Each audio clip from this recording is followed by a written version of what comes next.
अस्सलाम वालेकुम students, welcome to our academy of sciences biology class 9th। आज जो है हमारा स्टार्ट हो रहा है चैप्टर नंबर 2। चैप्टर नंबर 2 का हमारा लेक्चर है फर्स्ट 2.1 फर्स्ट टॉपिक, जो हमारा उसका नेम क्या है, बायोडाइवर्सिटी। अब बायो का मीन तो हम सबको पता है, हम पीछे पढ़ के पिछले वाले चैप्टर में कि bio means life, bio means life.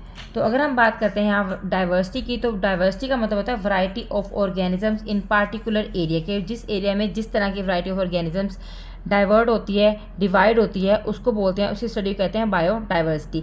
अब इसकी अगर मेजरमेंट की बात करें तो हमारे पास बायोडाइवर्सिटी जो होती है वो कंसीडर की जाती है number of different kind of organisms and their variations, कि एक जगह पर जितने ऑर्गेनिजम्स जो हैं वो रहते हैं, किस तरह के हैं, ठीक है, उनका आपस में रिलेशनशिप क्या है, उनकी वेरिएशन क्या है, या वो कहाँ तक फैले हुए हैं, ये सारी चीज़ें जो हैं वो इसकी मेजरमेंट पर डिपेंड करते हैं बायोडाइवर्सिटी की। तो अगर हम करें इसकी डिपेंडेंस, तो इसके ऊपर कुछ फैक्टर जो होते हैं वो इफेक्ट करते हैं, क्योंकि हमारे पास ऑर्गेनिज्म जो है वो, हमारे पास एनिमल्स जो हैं वो डिफरेंट फैक्टर्स के ऊपर सर्वाइव करते हैं। तो हम देखेंगे उसके ऊपर फैक्टर्स कौन से इफेक्ट करते हैं। वो है हमारे पास climate, altitude and soil, different type की climate, altitude and their soil, ये है हमारी डिपेंडेंस। ये आगे हमारे पास बायोडाइवर्सिटी। तो एक्जैक्टली मीन जो है हमारे पास डेफिनेशन बनती है, biodiversity means the variety of organisms in a particular area, कि जिस एरिया में जिस तरह की वैरायटी ऑफ ऑर्गेनिजम्स होगी उसकी स्टडी हमारे पास क्या कहलाती है, बायोडाइवर्सिटी। तो अगर हम देखें इंपॉर्टेंस ऑफ बायोडाइवर्सिटी, तो हमारे पास ये जो है give essential service for Mankind on the planet.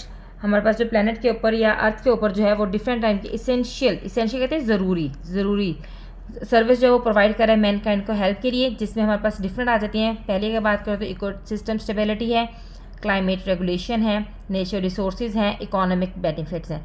अगर हम बात करें इकोसिस्टम स्टेबिलिटी की, तो स्टेबल होता है, हमें पता है कि किस चीज़ को स्टेबल रखना। इकोसिस्टम जहाँ पे हमारे पास डिफरेंट टाइप के ऑर्गेनिजम्स, जिसमें लिविंग नॉन लिविंग चीज़ें आ जाती हैं, फैक्टर्स आ जाते हैं, बायोटिक एबायोटिक फैक्टर्स आ जाते हैं, वो सारी चीज़ें इसके अंदर जो आती हैं वो रह रही होती हैं।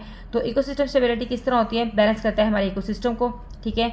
वो किस तरह करके डिफरेंट साइकिल्स को परफॉर्म करते हुए, जैसे कि अगर हम बात करते हैं रोल इन बायोजियोकेमिकल साइकिल्स में, कार्बन साइकिल को मेंटेन करना, नाइट्रोजन साइकिल को ओवरऑल अर्थ पे मेंटेन करना, या वाटर साइकिल को मेंटेन करना, वाटर का दोबारा से क्लाउड्स में चेंज होना, फिर उसका in the form of rain दोबारा किस पे आ जाना, अर्थ पे आ जाना। ये सारी रेगुलेशन जो होती है इकोसिस्टम की स्टेबिलिटी के अंदर होती है। सेकेंड जो हमारे पास आएगा वो आता है क्लाइमेट चेंज या क्लाइमेट रेगुलेशन, कि उसको रेगुलेट कैसे करना है। तो अगर हम बात करें क्लाइमेट रेगुलेशन की, तो प्लांट और एल्गी जो होते हैं हमारे पास, प्लांट और एल्गी जो होते हैं वो हमें पता है कि कार्बन डाइऑक्साइड को एब्जॉर्ब करते हैं, ठीक है, और हमें क्या देते हैं, ऑक्सीजन। इन रिटर्न क्या दे रहे हैं, ऑक्सीजन। ये हमारे पास रिवर्स प्रोसेस आता है कि कार्बन डाइऑक्साइड जो है वो कहाँ से आ रहा है, ह्यूमन से।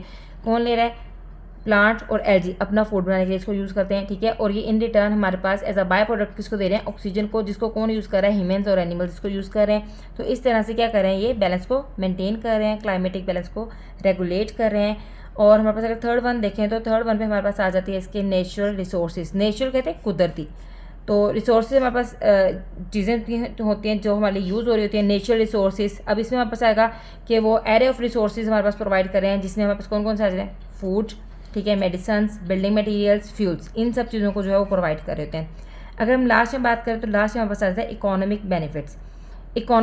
इकोनॉमी कहते हैं प्रॉफिट और लॉस के साथ जो काम कर रहे होते हैं, ठीक है। तो ये हमारे पास डिफरेंट इंडस्ट्रीज़ में इसको हेल्प आउट करेगा। इंडस्ट्री की बात करें, एग्रीकल्चर इंडस्ट्री में, टूरिज्म में, और इसके अलावा फार्मास्यूटिकल्स कहते हैं फार्मेसी, मेडिसिन, ड्रग्स, जो डिफरेंट टाइप की मेडिसिन बन रही हैं, ड्रग्स बन रहे हैं। हमें पता है कि ये सारी मेडिसिन या ड्रग्स होती हैं ये कहाँ से आ रही हैं, प्लांट से। अगर प्लांट्स नहीं होंगे तो हमें ये मेडिसिन भी नहीं मिलेंगे, और फार्मास्यूटिकल इंडस्ट्री में भी कोई काम नहीं होगा। तो ये हमारे पास सारा जो आज का टॉपिक था बायोडाइवर्सिटी के अकॉर्डिंग। तो इसमें हमारे पास सिर्फ 4 चीज़ें ही इंपॉर्टेंट होती हैं, शॉर्ट क्वेश्चन भी इंपॉर्टेंट है, और ये हमारे पास as well as long question के लिए भी इंपॉर्टेंट है। Thank you so much. ये है हमारा आज का लास्ट टॉपिक।